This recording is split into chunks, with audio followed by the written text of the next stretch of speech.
Hi, I'm Mike Durand. I want to take some time out to get my customers to better understand chemicals. I have 35 years working on spas, and most of the work we do is chemical damage related. We're doing this video today in a backyard. I'm not a professional, but at least this way, when the people call me, we can at least explain it this way, where we can say you can look on the website, because I've repeated this a billion times in my spa career. I want to talk about pH damage, because pH damage is the one thing that destroys a spa. That would be on the red side of a tester, and if you're using test strips, then of course it would be on the pH.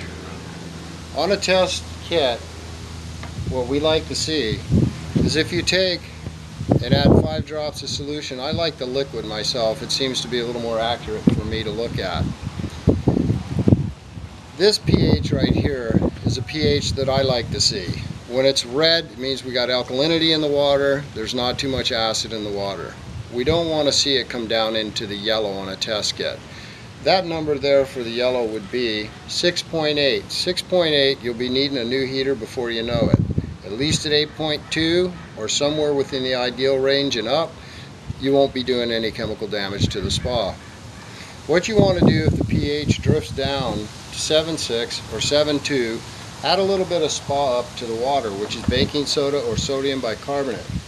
By adding spa up to the water, it's going to raise the pH to a level where it's not going to be corrosive.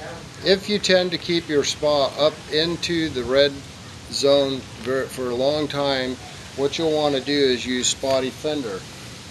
Spa Defender is a chemical that's going to keep the calcium from sticking to the walls and also making the spa get rough inside. And this is an alternative to pH. By just leaving the pH on the high side and using Spa Defender once a week, a couple ounces. If you don't have time, you don't have to rush out there and worry about it, because again, pH damage isn't going to make costly repairs for you. So Spa Defender is the ticket to taking care of the pH. When it's on the high side, when it's on the low side or in the yellow, then you want to add spa up.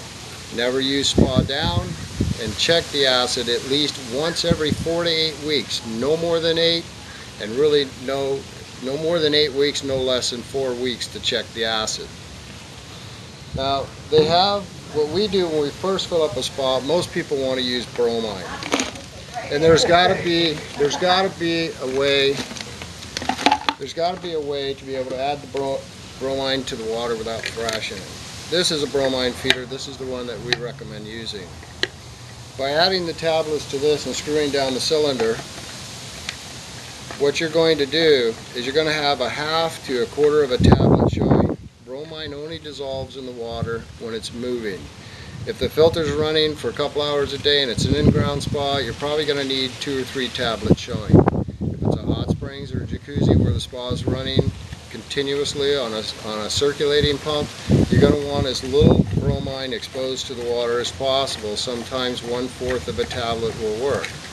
If you're using a rainbow feeder, you can fill the feeder all the way up to the top and screw it down until it hits the first pellet after you go over the top. That'll be about 1/4 of a tablet. After you put this in with fresh water, what you want to do is boost up the level with any kind of granulated chlorine available by adding about 1/2 cap to most spas. You're going to add about 1/2 cap of granulated chlorine to the water, and then throw in the bromine feeder. And what we're doing is we're basically bringing the level of chlorine up and then letting the bromine feeder take over once the chlorine burns off the water.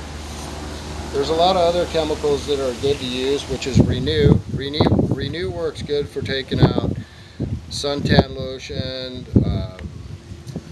sunblock, oil, skin, stuff like that get in the water that's not always going to go out by the filter. This will help burn it off. Don't use chlorine shock. Again, it's going to drop the pH and you're going to start causing chemical damage. Renew, Bright and Clear, things like that. Most of the chemicals that you're going to want to have, you can learn them as you go. The most important is pH and chlorine, or a sanitizer like bromine, and always in small amounts. Nothing real fast, nothing real heavy. If the spa starts getting heavy use, then what you want to do is add a little more chlorine, but don't change the bromine feeder. Bromine will get out of hand if you leave it. I hope this helps you all.